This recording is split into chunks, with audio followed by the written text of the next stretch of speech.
વાસણો ગામમાં જાવ તો કોઈ રોટલો દીશે આપી ચોખ્ખું હાજે અહીં આવીને ખાઈ લો. પછી આ પસવાડે એક ભાઈ રહે, એ ભાઈ રહીને એ ભાઈ ના ઘેર જાઉં, એ સાપ પાઈ હોય ને 8 વાગે પાછી જાઉં તો ઈ જમવાનું 2 પૂરી દે મને, ઈ જમી લો પછી અહીં આવીને ભૂલ. તમે જઈ રહ્યા છે અત્યારે તાલાળા તાલુકાના ધામણવા ગામે, જ્યાં એક પરિવારમાં એક માજી રહે છે જેમની પરિસ્થિતિ બહુ નબળી છે અને તેમને એક દિવસના જમવા માટે બહુ સંઘર્ષ કરવો પડે છે. જેમની પાસે કશું નથી, કોઈ આગળ પાછળ નથી. તો ચાલો બેનને મળીએ. અને અત્યારે વાગી ગયા છે રાતના 8. અમારી જોડે આજે રવિભાઈ પણ છે. એટલે આપણાથી શું કહેવાય, જેટલું બને એટલે સપોર્ટ કરતા રહેજો મિત્રો, કેમ કે આપણાથી સેવા તો કરીએ જ છીએ એમ, પણ સાથે સાથે શેર કરતા રહેજો જેથી કરીને આપણે બીજા લોકોની મદદ કરી શકીએ.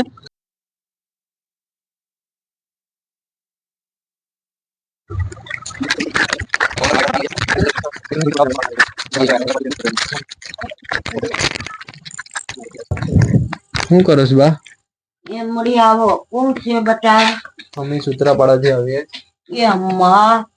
તાર ગોતા મારા ભત્રીજા છે, ખાઈ લો મળી. વાત રાત રોટલું ખાધું. હા એકલી કામ કરું. દીકરીઓ તને તે હારે વહી ગયો, ભાઈ ઘરમાં ભરી ગયો, ઉધરા પડે ફેક્ટરીમાં જતો હતી જ્યાં ભાડા ભેગો ને આ 2 જણા આવ્યા. તારો બાપો 14 વર્ષ મેં અમારો છો એકલા જ રહું. હા આમાં તો લાઈટ કે કઈ નથી. લાઈટ ભાઈ અમી કરે ને આ બહુ થઈ ગઈ લાઈટ છે. બા તમને દેખાય કે દેખાતું નથી? નહીં નહીં લાઈટ બંધ કર. હું ચાય મળી જામને બિયાત નહીં ને કે હું એટલું ભાત રાંધી ને પછી બાર ભીડીને ખાઈ લો. પછી સવારે 8 વાગે કામ કરું. આ રૂડું જોઈ છે મારી બેન હોગી. ખાવાનું ને બધી કઈ રીતના કોણ આપી જાય કે કઈ રીતના કરો તમે? કઈ નહીં ખાવા પીવાનું તો કહું ખરી. તું એટલું ભાત રાંધ લઉં હું ગાડીનું 2 ટાણા ખાઈ લઉં. રોટલો કે કઈ નહીં રોટલો કે શાક કઈ નહીં. અમે છે ને બા, આપડા જેવા કોઈ જરૂરિયાતમંદ પરિવાર હોય, જેને આધાર ના હોય, સાવ નિરાધાર હોય, કોઈ આવકનો સ્ત્રોત ના હોય, એની અમે સંપૂર્ણપણે જવાબદાર લઈએ કે તમને તમામ પ્રકારનું રાશન અમે અમારા તરફથી આવશું જ્યાં સુધી અમે હયાત છે ને તમે છે ને ત્યાં સુધી. એટલે ભાઈએ તમારું કીધું કે એક બા છે આપણને અહીંયા, મેં કીધું ચાલો તો મળતા આવીએ. પણ અહીંયા આવ્યા તો બહુ ખરાબ પરિસ્થિતિમાં તમે કેમ કાઢો છો અહીંયા આપણને? હું કરું માં ક્યાં જાઉં છું? જો આ વનમાં એ મેલીને ગયા તો મારે તો રહેવું જ પડે. કેમ કે દીકરો નહીં તો હું ક્યાં જાઉં? મકાન પડી ગયું તો હું કરું? મારે ક્યાં જાઉં? ઉજરાપાડામાં આવીને કહું અમે 16 વર્ષ થયા છે, કોઈ દે મારા બાબત કોઈએ લીધા નથી. એ આવ્યો ગાડી લઈને ને મારા ઘરવાળો 10 કે હવે એ હું કેવા બાજામાં જઈ એ કે ઉજરાપાડે લઈ જઈ. પણ મારું મકાન ની માથે 2 વર્ષે તો આને કેવી રીતના ક્યાં હું રમું? મેં કહું ભલે તારો મકાન છે તો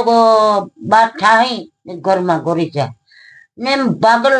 ઘરમાં તું નાખીને હાલો જા તો અમારી દેશા હું થાય માથે 2 વર્ષે. હવે ના કાઢ્યું રખાય બટા લઈને. એ તો ગાડી લઈને આવ્યો ને તે ભાગી ગયો. મેં કહું તમે ભાગોમાં અને અગ્નિ કાઢી દેતા સાહેબ. મેં કહું ને હરાવા ટાણે તમે આવજો, દાડે આવો નહીં તો કઈ નહીં, કોઈ એક દી હરાવા ટાણે આવો. નહીં તો ભાગી જાય. અગ્નિ કાર્ડ નહીં, હરાવાનું નહીં, પરાણ પૂખ મેળવાનું નહીં, કઈ નહીં. પછી કહો હવે મારે શું કરવું? મેં કહું તો કે કઈ નહીં માં, મારી મોટી દીકરી કે મને કેવું લોટ કાપ લે ને હું હરાવ લે ને પરાણ પૂખ પણ મારી દીકરી મેળે, વાય મારી દીકરી નાખે. જમાયું એના અગ્નિ કાઢી દીધો. હવે મારે કામ કરવું. દાડો આવ્યો. મેં કહું ભીખી હવે કામ કર્યું. દાડો તાર બાપ નો આવ્યો તે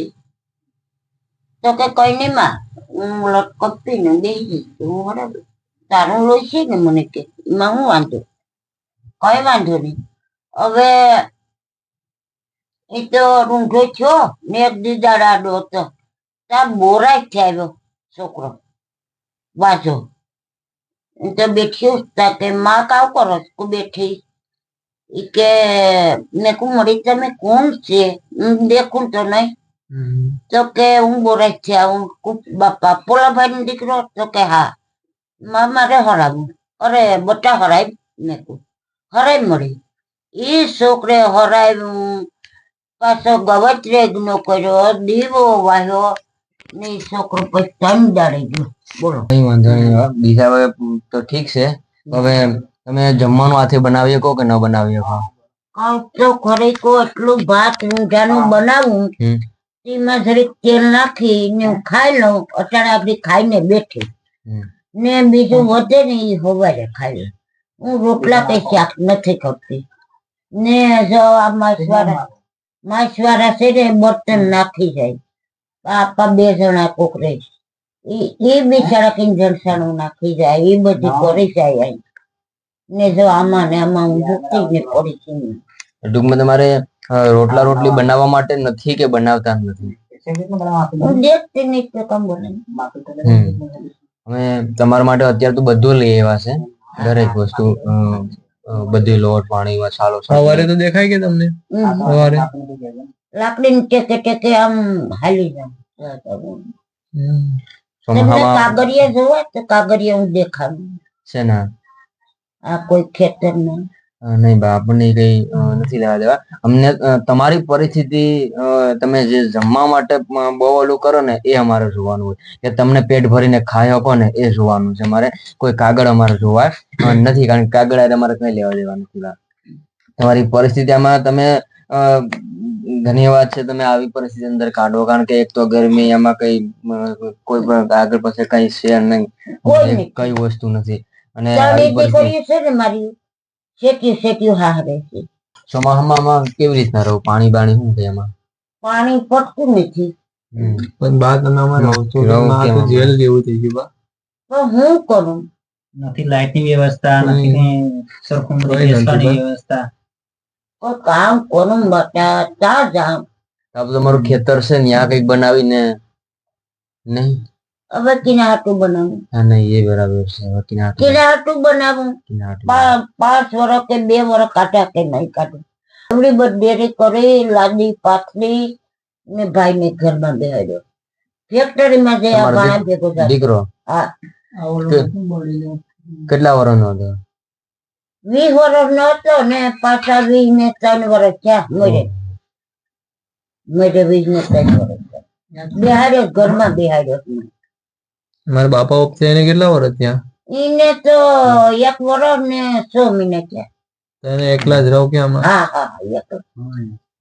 આ માસ છે તે બિચારા માસ વાળાનો હથવારો હવે પછી આપા ગામના રહે અત્યારે ઘટે હું ટૂંકમાં તમને કઈ પણ કઈ અગવડ હોય તો કયો અમને મને માં કામ ઘટે કે ન ઘટે ઈ તો આપડા ન જાણતો એ પણ બટા અમને તમારા કયો દીકરા છે અમે અમને કયો ઈ તો બરાબર દીકરા જ અમને સમજો બા તમને ઘટે હું અમને કહું અમને મને કાવ ખાવા પીવાનું બટા ઘટે તો બીજું બસ એ અમે પૂરું પાડી દેવું તમને બસ હવે કઈ ટેન્શન લેવાનું નથી ખાવા પીવાનું તમે ટેન્શન લ્યો માં એ તમને જો શું કહેવાય મારી વાત સાંભળો ગામમાં જાવ તો કોઈ રોટલો દે શાક દે ચોખ્ખું હાલ છે અહીં આવીને ખાઈ લઉં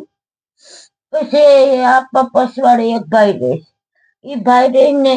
એ ભાઈ ના ઘેર જાઉં એ શાક પાઈ હોય 8 વાગે પાછી જાઉં તો ઈ જમવાનું 2 પૂરી દે મને ઈ જમી લો પછી અહીં આવીને હું એવું મજા હાલે બટા બીજું કામ કરું જયારે અમે છે ને બધું લઈ આવ્યા છે ટૂંકમાં ખાંડ ભૂકી ચટણી તેલ મસાલો મીઠું નમક જે હોય હા ભલે લેવા મારા ભગવાન છે તમને જાજી અને એકવાર નહીં તમે જ્યાં સુધી આવી છે ને અમે જ્યાં સુધી આવી છે ને ત્યાં સુધી અમે દર 15 દિવસે ને મહિના દિવસે મારી વાત તમે અહીંયા સાંભળી લો તમારે અહીં ધક્કો ન ખાવો હોય તો આપણે ભાઈ ભગવાન નો દીકરો આય મોટો નાખે સાજની સાહેબની મોટર હાકે છે આપણે પાદર દેવીએ જ નહીં દુકાન અમે કોઈને મોકલાવશું ને અમે જાતે જ આવશું જાતે કારણ કે તમને મળવા તમારું તબિયત પાણી તમારા વાવડ પૂછવા એ અમારી જવાબદારી અમે એકવાર તમને આપ્યું ને પછી તમારી તમામ પ્રકારની જવાબદારી અમે લઈએ હા તમને કઈ તકલીફ હોય નોકર કોઈ ને તો વસ્તુ તમને મળી જ ના, જતું ના. ખાવું હોય નહીં તો. નહીં બા ના, બસ સેવા જ અમે એટલા માટે જ હવે કરીએ છીએ હવે તમે અમારી માં અમે તમારા દીકરા કોઈ એમ માં પ્રકારની- તમને હું ઓવરમ ન કરીએ ભાઈ બસ માં રડો માં તમે ને અમારી માં સામે રડો નહીં. તમારી પરીક્ષાને પણ ઓવરમ ના કરીએ બસ રડો માં ને મારી આશીર્વાદ ફરીએ બતા તમારા પગારમાં ને બધીમાં સુખ શાંતિ બસ ભાઈ એ જ ને આશીર્વાદ બધી જોઈએ દેહે અમને. મારા નામનું બસ માં રડો માં આવે ને મળી જો આમાં પંખો નાખો પંખો નાખો આમાં ગરમીમાં કેમ પંખો રહો કેમ પણ? હાલે બટા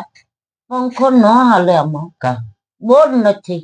એવું બધું કરાવી આપીએ ને બધી કરતે નકર બોર નથી તમારે આમાં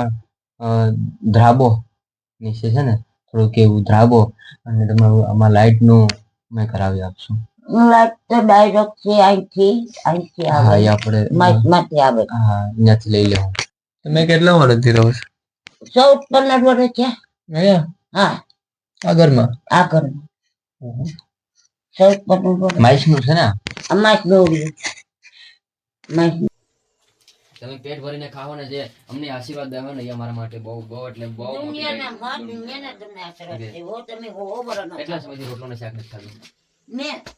3 મહિનાથી રોટલો ને શાક નથી ખાધું તારો બાપો હતો ને તો એ રોટલો ઘડીને દેતી શાક લઈ આવીને દેતી રાંધી દેતી પણ એ છે ને બધી હલાવીને ઉતાર લેતા ને રોટલા વાર લેતા હવે હું દેખતી નહીં છોકરીઓ આવે એ અડધી કલાક મિત્રો તમે આપણને આવી ગયા છે દાદીની ત્યાં અને દાદીની પરિસ્થિતિ આખી આપણે જોઈ છે મિત્રો દાદીને જીવનમાં તો અંધારું છે પણ પોતાની આંખની અંદર પણ અંધારું છે બહુ જ ખરાબ પરિસ્થિતિની અંદર પોતાનું જીવન ગુજારે છે આગળ પાછળ કોઈની સંપૂર્ણ નિરાધાર છે બા જેમની પાછળ પોતે એકાદ બે દિવસે આજે ભાત બનાવી લઈએ તો 2 દિવસ પોસાડે 1 દિવસ પોસાડે એવી રીતના પોતાનો સમય ગુજારે છે આગળ પાછળ કોઈ છે જ નહીં ને મિત્રો અમે મેક્સિમમ અત્યારે 25 થી 35 ઘરની જવાબદારી અમે સંભાળી છે એવામાં અમે એક કોઈ પરિવાર આવો નથી જોયો એવો ખરાબ અને દર્દનીય પરિસ્થિતિ છે બાની પોતાની ઉંમર મારા ખ્યાલ પ્રમાણે 65 થી 70 વર્ષની આજુબાજુ હોય છે પણ એમ સમજો ને કે બહુ જ એટલે બહુ જ ખરાબ પરિસ્થિતિની અંદર પોતે જીવન ગુજારે છે અમે અમારીથી જેટલી બને છે એટલી સહાય કરી છે અને બાકીની તો હવે પોતાની રીતના જ થોડું ઘણું અમે એને કીધું છે કે જાતે બનાવી અને ધીમે ધીમે ખાતા થાવ આપણે જોયું ને માજીની પરિસ્થિતિ એમ કે જો જોઈ શકતા હોય ને તો તે ગમે ત્યાં થોડું ઘણું માગી પણ શકે ગામમાં ફરી પણ શકે એમ તો અત્યારે માજી અંધારી ઓળીમાં રહી છે નથી સુવા માટે સરખી જગ્યા કે નથી નીચે ધ્રાબો કે નથી લાઇટની વ્યવસ્થા કે નથી પંખો ગરમીમાં પેક વાતાવરણમાં રહી છે એમ કે પછી માજીને 2 ટાણું જમવાનું કઈ નથી મળતું અત્યારે એક દિવસ ભાત બનાવવા તો 2-3 દિવસ હાલે છે સવારના ખાવાનું સાંજનું જ ખાવાનું બીજા દિવસ સવારના પછી જ ખાવાનું અને ત્રીજા દિવસ સાંજના પછી જ ખાવાનું એમ એવી રીતના એક દિવસ ભાત બનાવવા 3 દિવસ હકાવે છે એવી રીતના માજી તાણા કાઢે છે એમ કે શું કહેવાય હાવ નિરાધાર છે એમ જેને પાછળ કોઈ નથી કે આગળ કોઈ નથી એમ ને મહત્વની વસ્તુ તો એ છે કે માજીને દેખાતું નથી દેખાતું હોય તો ગામને ચક્કર મારીને માગીને પણ ખાઈ શકે તો માજીની એ પરિસ્થિતિ નથી કે માગીને પણ ખાઈ શકે માજીને રહેવા માટે ઘરનું ઘર તો નથી અંદર મિત્રો રહ્યા જ નથી કે પાણીની સુવિધા નથી આવા જંગલ જેવા વિસ્તારમાં રહે છે અને માઇસની હોડી છે તેમાં પોતાનું જીવન ગુજારે છે ક્યારેક જમવાનું મળે છે અને ક્યારેક જમવાનું મળતું નથી તેવી રીતના માજી પોતાનું જીવન ગુજારી રહ્યા છે તમે વિડીયોના માધ્યમથી જોઈ જ લીધું છે તો મિત્રો વિડીયોને લાઈક શેર કરવાનું તો ખાસ નહીં ભૂલતા જેથી કરીને અમે આવા લોકો સુધી પહોંચી શકીએ મિત્રો અમે એટલા ઘર સંભાળીએ છીએ પણ ખરેખર આજે આ ઘર જોઈ અને અમારે આંખમાં ખરેખર આંસુ આવી ગયા અને એમ થયું કે ખરેખર આ બહુ ભયાનક પરિસ્થિતિ છે